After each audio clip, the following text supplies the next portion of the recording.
in which RB Leipzig equalise after Phil Foden had given City the half-time advantage. But the addition of the likes of Doku and Alvarez from the bench means City always have the weapons up their sleeve if they need them to try and break an opponent down.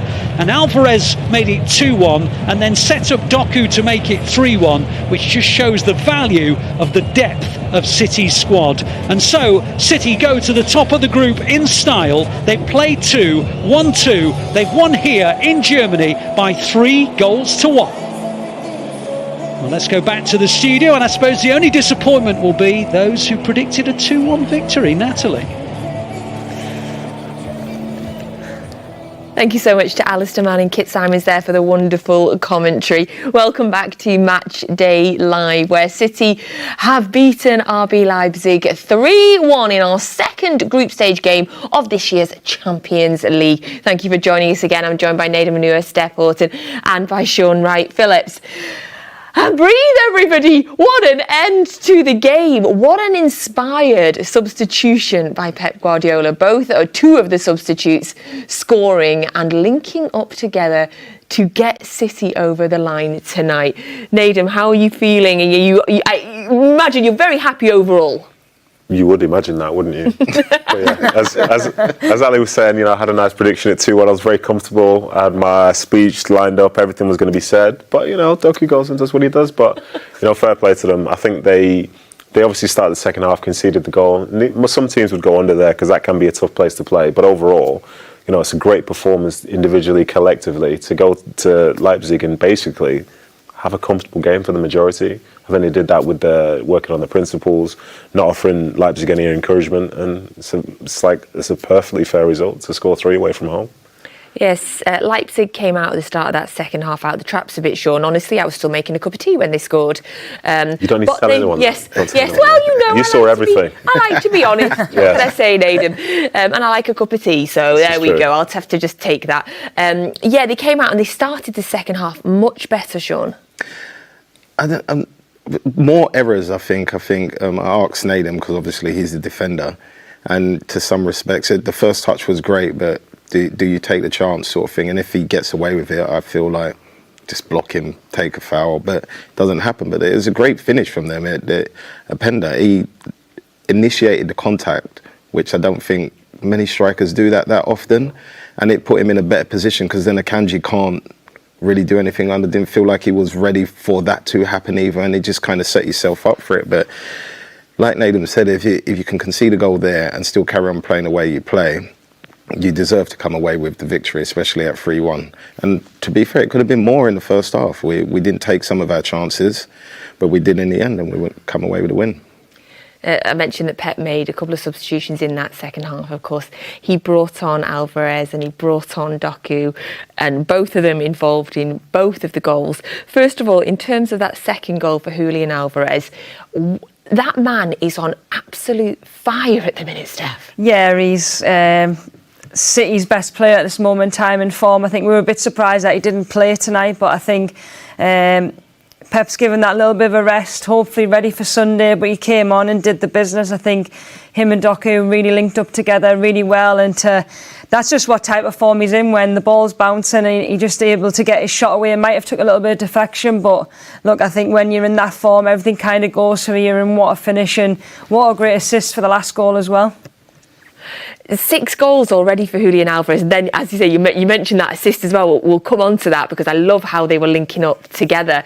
6 goals for him so far this season. It may have taken a little nick, as Steph said, but still, we can't take away from the finish, Nedum. Tell us about how difficult it is, because he made it look easy. So I've never scored from there. So that's how difficult it is. You know what I mean? I can do most things in life, but that's one thing that I never managed to do.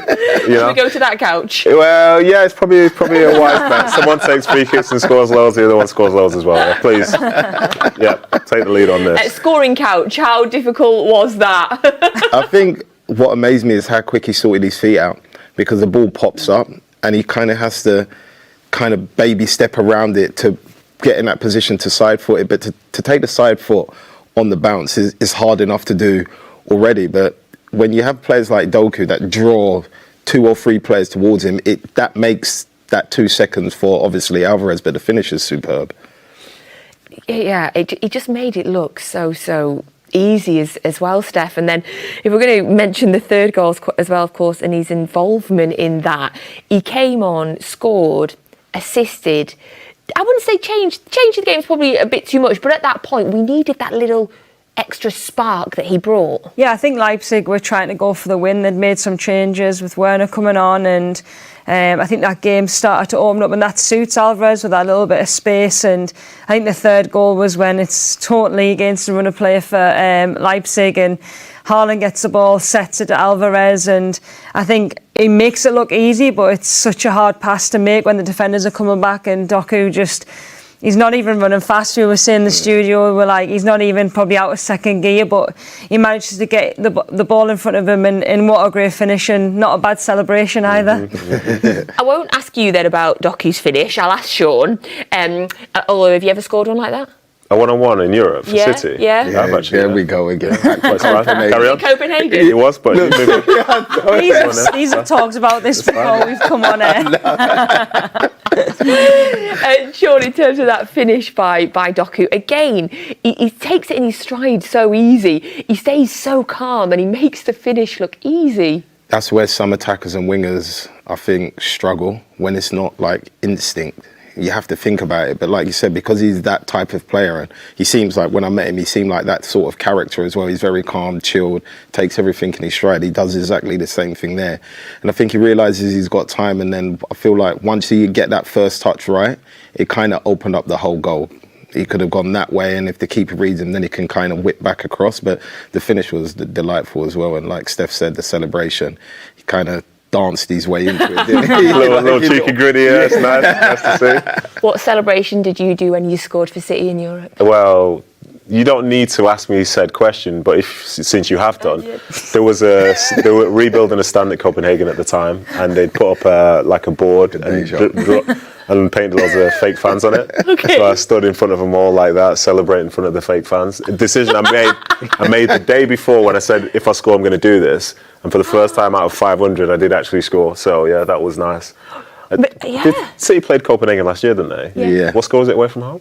I don't remember. I think it might have been 0-0. Who's one of the last scorers to score for City in Europe? Trying to make a point. I knew that could never be me. If I lined him up, I'd totally lined him up for something. You just could never be me. Yeah. This guy. Congratulations. Well done. I'm going to get out of this by going back over to Leipzig now. We've got FG and Michael Brown, who are still pitchside. RB Leipzig 1, Manchester City 3. We are pitchside. The boys are going to clap the fans behind us. A really professional performance, Brownie. Yeah, big performance, controlled the game, great possession. Knew you'd be tested out at some point. They got that equaliser and you're thinking, oh, the atmosphere is building. It was a good run forward, but then Hemp again made substitutions. It's all part of the squad.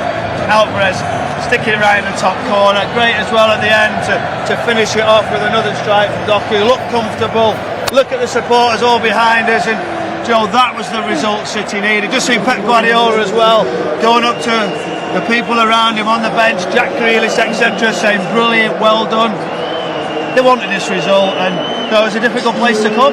The first goal, Rico Lewis to Phil Foden, probably a lot of tears in Mancunian eyes, because that was straight from the academy, wasn't it, Brownie? No, it was fantastic as well, and Phil Foden playing central, because in the build-up we're thinking, where's he going to play? Is he going to go out on that right-hand side, which we've seen him, and then coming inside, Akanji coming join from the midfield area, Bernardo went on the right, and that's a position I really think Phil Foden can go and play, like that 8, that 10, getting in behind Haaland. So yeah, wonderful performance from everybody, and Phil Foden just stroking that one home with his right foot. What do you make about Rico Lewis? You can see him in the background there. What do you make about his performance? It was such a mature performance. You sometimes forget how young this young man is. Well, that's the thing, is it? When Rico Lewis steps into the middle of the pitch, his control of possession, he's getting on the ball, and still when there's substitutions to be made with lots of midfielders, you know, he's staying on the pitch and he's actually contributed a big way. A fantastic performance, and I know this is Champions League, this is a tough place to come, and he looks so cool and cultured. And the equaliser straight after half-time, 3 minutes after from Openda. On the counter, it was a good finish in the end, but it looked like at that moment the game could turn, didn't it? Yeah, it did. And you see the atmosphere was up, pressure was on, and I'd be a bit disappointed that one run through. But he showed strength, didn't he? Akanji almost got there. He sort of fell and leant into him. And I thought, oh, he's got him, but he just bounced back up. Hit the finish quickly, agonising wait as it just clipped the inside of the post. But no, good reaction. You knew they were obviously going to create opportunities, but a big win for City, that. It was indeed, and let's talk about that second goal from the substitute Julian Alvarez. Who gets the credit in this occasion? Is it all Pep or is it all Julian? It was a fantastic goal, wasn't it? No, listen, you make substitutions to change the impact of the game. Alvarez brings you that energy, that somebody who can have those shots, long-range efforts we've seen him do so many times. And when he gets onto the corner of the box, literally right into the top corner, great curling effort. And not many people can do that from those positions or have the audacity to try it. So a great finish, that was the difference, wasn't it, straight away? Yeah. We see a breakthrough after that, a counter-attack when obviously Leipzig opened up, and we were just getting to our position where we were thinking, are we going to see a goal really, really close? And we got it, didn't we? A good finish, wasn't it, as he runs over to the supporters from Jeremy Doku. So yeah, fantastic evening of football for City. And a celebration to match. I will have to ask you at some point for you to do the gritty, but I'll leave that for another night. Yeah, let's head back to the studio. Job done here in Germany, and job done so far in the Champions League groups. 6 points out of 6. Thank you to FG and to Michael Brown. I'm still laughing at FG and Michael Brown having that touch competition that we watched before the game as well. Fantastic work there in Germany, gents. Thank you so much. In terms of the other games in the Champions League that are of interest, the other group game in our group, Red Star and Young Boys drew 2-2. So that means that City are top of the group currently on 6 points. So that is wonderful. Perfect start for us.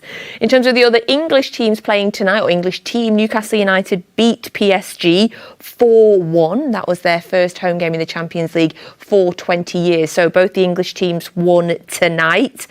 In Scotland, Celtic lost to Lazio, a late winner for Lazio. Celtic won, Lazio 2. And of course, yesterday, Arsenal and Manchester United both lost in their group games. So that is the Champions League for the next couple of weeks. We look ahead now to the Premier League. And on Sunday, City are back in action as we take on our rivals from last season. Of course, we are playing Arsenal. Arsenal were beaten in the Champions League last night by Lens. So Arsenal on Sunday is a 4:30 kickoff. Matchday Live will be here with you from around about 3:20, 3:25. So do join myself then. Very much looking forward to it. I'll come to you first, Shaun, because of course you have the Arsenal connection in your family. Big loss for them last night because they've been going so well in the Premier League. Yes, but Champions League is the Champions League. I think sometimes teams are in there that are not doing so well through the current season at that present moment, but for whatever reason in the Champions League they seem to perform now. By my accounts, they shouldn't have lost the game. I didn't watch the game, but if you look at their league positions and you look at how well Arsenal have been doing, Arsenal should have walked that game, but it wasn't to be. And on top of that, they lose Saka. So that's a massive loss for them as well also. Yeah, do we know is there been any update today on his situation? You sound like an FPL stunner. Basically what I'm not going to lie. Saka, okay. Is he all right? He's in my FPL team. I'm thinking, what do I need to do if he's out? But then I also think, it's a benefit for the game for us, as you never wish anyone any injuries. I never wish anyone any injuries because as a player, sometimes it's the most, and Steph, it's so depressing and mentally challenging to focus on getting yourself back depending on the injury. But I think he was at risk from the Bournemouth game because he had niggles before that, and then plays that game and kind of put in a position where if you are injured sometimes you can play through, but he got taken off. So if you're getting taken off, I feel like it's sometimes a lot worse than it looks. It's a shame as well because him and Nathan Ake have had some lovely battles, last season as well. In the Premier League, Steph, Arsenal unbeaten. They have had 2 draws at home as well. Do you think they are still our nearest rivals this season? Yeah, massively. I think in terms of their squad strength, they've obviously bought some new players in the summer, and as have we. But at the same time, they're showing the form that potentially they did last season. And Sunday will be a tough game whether Saka players or not, because I think we were just speaking before, we were thinking maybe Arteta might do something a bit different to what he's normally done. But whenever we play Arsenal, it is always a massive game, and we've had some good battles, especially last year and in a crucial moments in the season. I feel as though with City's performance tonight, I think we'll be going to the game full of confidence.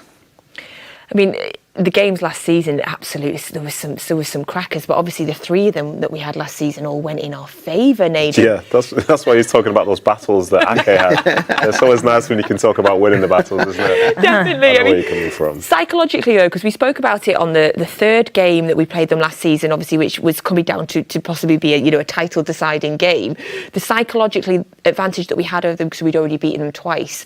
Will the fact that we beat them 3 times last season play into this game, or are they going to have a clean slate, do you think? I think you can talk yourself into anything that you want. You could say all that stuff matters, but then they could say, well, the Community Shield matters. I forgot about that. Exactly, that's what I mean. Like, there has been a game since then.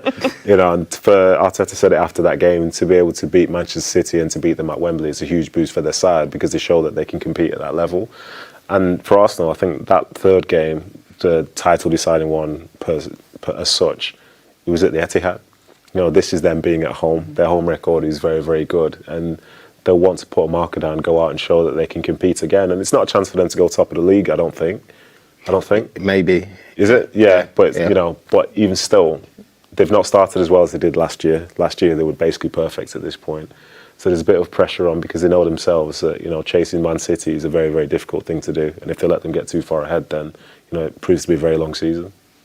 In terms of the game this evening and the team for Sunday, Shaun, has anybody played, has Rico Lewis played himself into the team for you, or Doku, or indeed is Alvarez a definite starter? What are you thinking about team selection? I don't know, I think Nedum kind of hit the nail on the head. I think it depends on what strategy Pep's going to go with, and who he wants to isolate, or whether he wants to overload on one side, or whether he wants Rico to do what he did today, which was the third man run, and obviously getting those little tight areas to create space for everyone else. So it's always a guessing game with Pep, because he always sees something completely different to what I think we see, and how he understands and reads the game.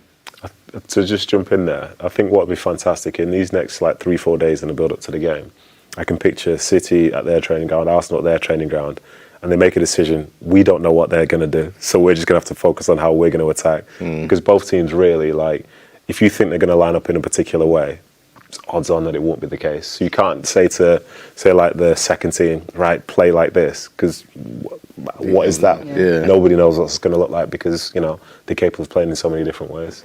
But if we didn't ask, what would we talk about every No, it week? wasn't criticism of you. It's like for some, I think most of us would admit, you play for a team and you know how you're going to play in possession, but it does help to know how the other team play. Yeah. But when the other team could play in 1 of 5 different ways potentially, it's very hard then to sort of just iron out the final details about who's going to go and press where, when realistically you could think someone's there, then come game time, there's nobody at all. Absolutely. Thank you. So we have spoken to Phil Foden after today's game. So here's his thoughts about our 3-1 victory over Leipzig. Phil, after the Newcastle and Wolves games, that was much more like our old selves, wasn't it? Definitely. We wanted to change the previous 2 results today and make it right. And we all spoke about that. Getting back to winning ways. And obviously it's a tough game. Leipzig, we know they're very dangerous on the counter-attack, so we tried to not give sloppy turnovers away, and we're just trying to keep the ball and attack at the right times. And I thought we chose to attack at the right times really well and control the game, so I'm really happy.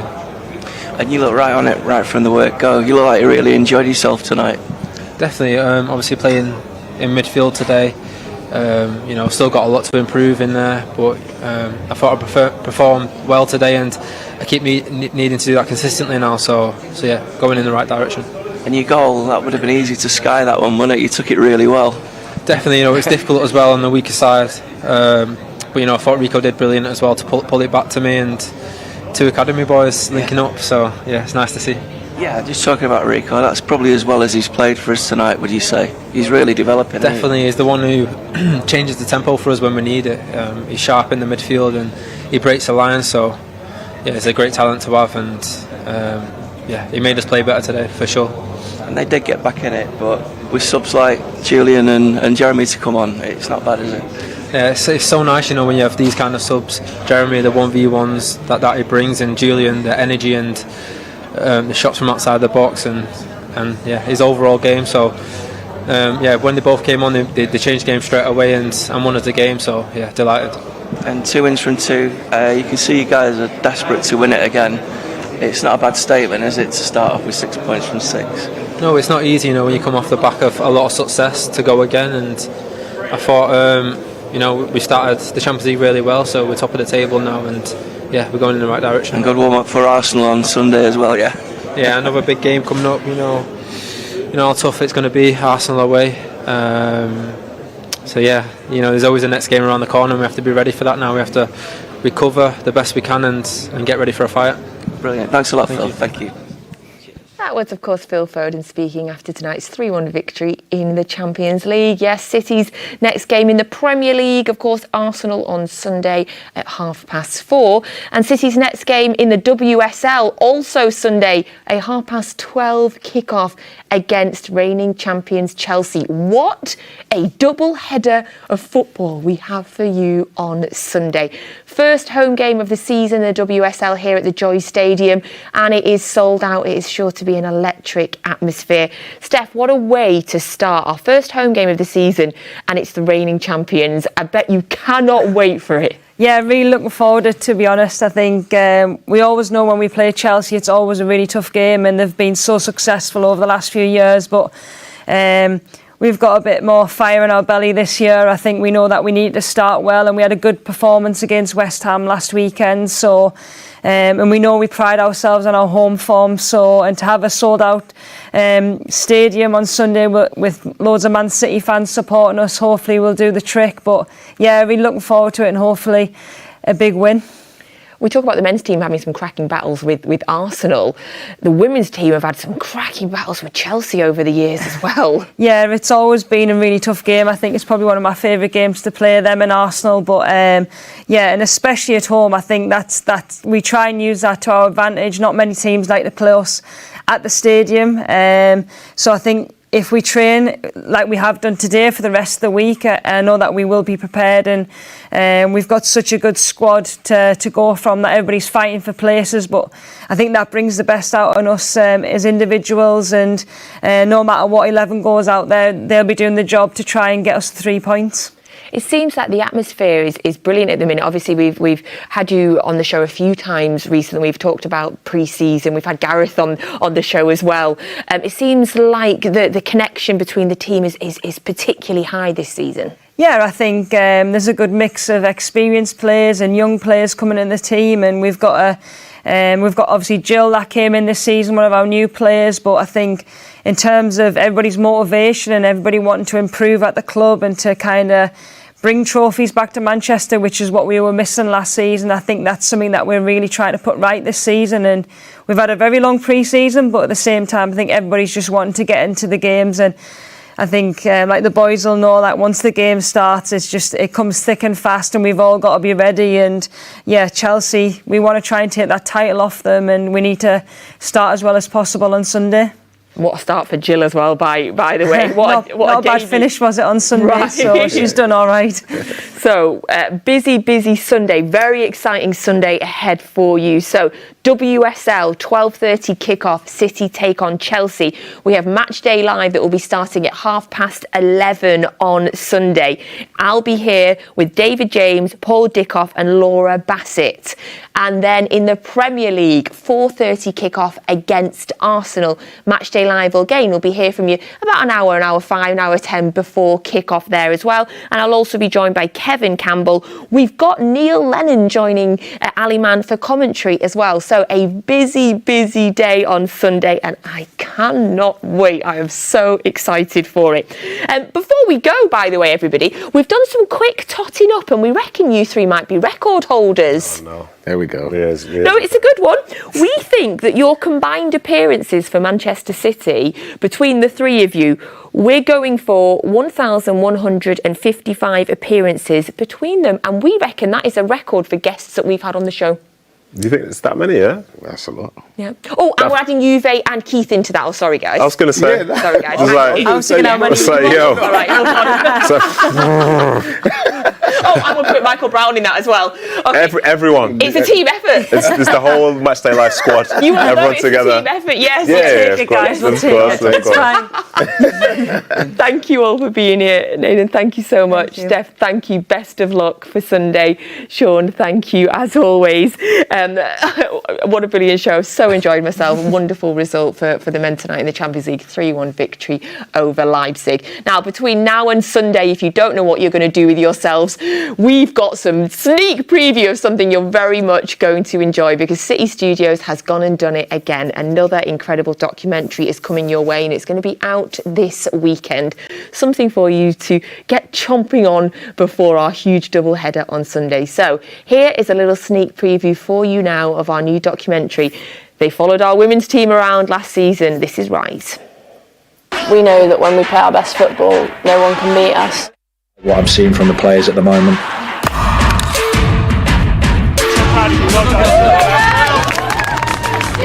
The WSL is the most competitive league in the world. The players that we have, if we get close to the goal, then we've got a chance of scoring absolutely every single time. It's more than just a game of football sometimes. It's probably a lot of votes from my mum and dad. We have a lot more games to come, so hopefully, I could break that record. Bunny shot! It had to be Bunny. We have to show that nasty side where you have to be aggressive in your tackle. And when we need to, we fight. No matter what they come with, they ain't beating us. The atmosphere and the culture that we have within the team is really, really special. It's going to be one heck of a running, and City are very much in the thick of it.